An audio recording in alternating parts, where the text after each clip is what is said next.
সে দৌড়াতে শুরু করলো, কিন্তু কবরস্থান যেন লম্বা হচ্ছিল। দরজাটা আর আসছিল না। রাত ৩:১৫। নগরীর বাইরে এক পুরনো কবরস্থান। কেউ বলে এইটা নাকি মানুষের না, তাদের জন্য বরাদ্দ। জানাজা হয় না, নাম বলা হয় না, কবর খোঁড়া হয় না, নিজেরা খুঁড়ে নেয়। এই কবরস্থান নিয়ম এটা: যদি কখনো আজানের পর আজান শুনতে পাও, পিছনে ফিরবে না। মাহফুজ ছিল এক কবর খুঁড়ে ছেলে। একদিন রাতের শেষ প্রহরে বাবার কবরের পাশে বসে সে দোয়া পড়ছিল, কিন্তু হঠাৎ এক জায়গা থেকে আসলো ভাঙা গলায় আজান, আল্লাহু আকবার, আল্লাহু আকবার। তখন তো ফজরের সময় না, চারদিকে অন্ধকার, কোনো মসজিদের মাইক চলতেছিল না। আজানটা যেন ভেতর থেকে, কবরের নিচ থেকে আসছে।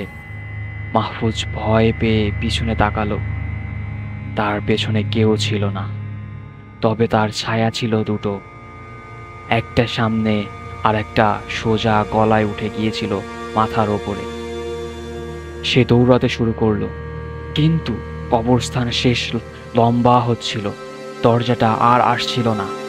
তার পেছনে কবরের মাটি ফেটে বেরোচ্ছে হাত, সাদা ছেঁড়ে কাপড়, মোড়া আঙুল ভাঙা, কিন্তু নখ অক্ষত।